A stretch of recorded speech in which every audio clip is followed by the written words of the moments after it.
আছোঁ যে পুৰুষ আৰু নাৰী সমান অধিকাৰ সমমৰ্যাদা পাব লাগে, কিন্তু আমি ক'ৰবাত নহয় ক'ৰবাত থমকি ৰৈছোঁ, নহয়নে বাৰু? এইখিনি সময়ত মোৰ ডক্টৰ ভূপেন হাজৰিকাদেৱৰ গীতৰ এটা কলিলৈ মনত পৰিছে। তেখেতে গাইছিল, সূৰ্য উদয় যদি লক্ষ্য আমাৰ, সূৰ্যাস্তৰ পিনে ধাৱমান কিয়, শীতল বৃষ্টি যদি কাম্য আমাৰ, অনাবৃষ্টি কিয় ফুৰিছো খেদি।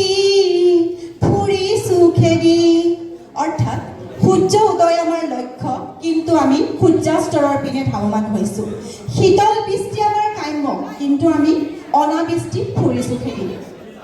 আমি পুৰুষ আৰু মহিলাক সমমৰ্যাদা সম অধিকাৰ প্ৰদান কৰিব লাগে বুলি কৈ আছোঁ, কিন্তু এতিয়াও আমাৰ সমাজত বাল্য বিবাহ প্ৰচলন হৈ আছে।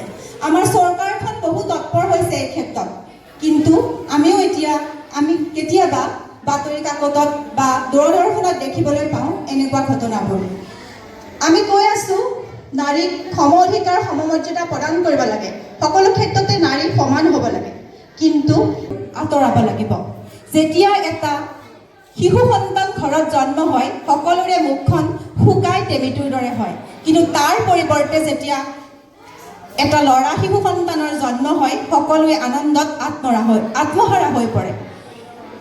আজি কইনাই কি কৰা নাই, আজি ছোৱালীয়ে কি কৰা নাই। আমাৰ দেশৰ বৰ্তমান ৰাষ্ট্ৰপতি দ্ৰৌপদী মুৰ্মু আমাৰ দেশ চলাই আছে।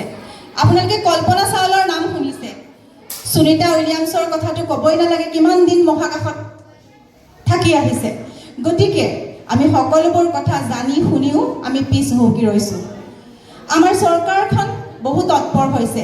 ইতিমধ্যে আমাৰ স্কুলবিলাকত নিযুত মইনা আঁচনিৰ ব্যৱস্থা কৰিছে, স্কুটি বিতৰণ কৰিছে আৰু সম পোছাকৰ ব্যৱস্থা কৰিছে, বিনামূলীয়া কিতাপৰ ব্যৱস্থা কৰিছে।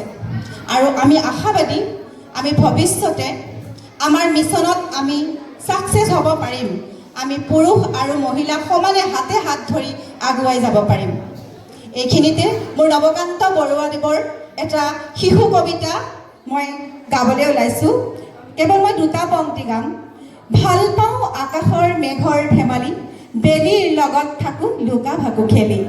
ভাল পাওঁ পথাৰৰ ৰং সেউজীয়া, ধাননি কপাই বোৱা বতাহ বলিয়া। ভাল পাওঁ পুৱতিৰ কোমল ৰদালি, দেখা দিয়া কুঁৱলীৰ বগা জালি ফালি। ভাল পাওঁ মাক মোৰ অতি মৰমৰ, মোৰ বাবে যাৰ নাই চিন ভাগৰৰ। আমি ইয়াত থকা প্ৰত্যেকগৰাকী মানুহে নিজৰ মাক ভাল পাওঁ, মাক আদৰ কৰোঁ, যত্ন কৰোঁ। মোৰ মাগৰাকী, তোমালোকৰ মাগৰাকীও এখন ঘৰৰ কইনাই আছিল, এখন ঘৰৰ জীয়াৰী, এখন ঘৰৰ বোৱাৰী, এতিয়া হয়তো প্ৰত্যেকৰে মা।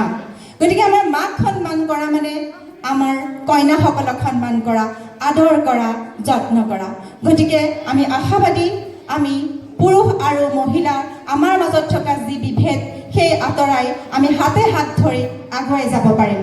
শেষত যুগজয়ী শিল্পী জুবিন গাৰ্গৰ এষাৰ ধুনীয়া কথাৰে মোৰ বক্তব্য সামৰণি মাৰিব বিচাৰিছোঁ। মই গছৰ সন্তান, মই পথাৰৰ সন্তান, মই নদীৰ সন্তান, মোৰ বুকুত চুই দিলে জ্বলি যায় এবুকু বহ্নিমান, এবুকু বহ্নিমান। শেষত সকলোলৈ মোৰ মৰম যাচি মোৰ চমু বক্তব্য ইমানতে সামৰি মাৰিছোঁ। ধন্যবাদ।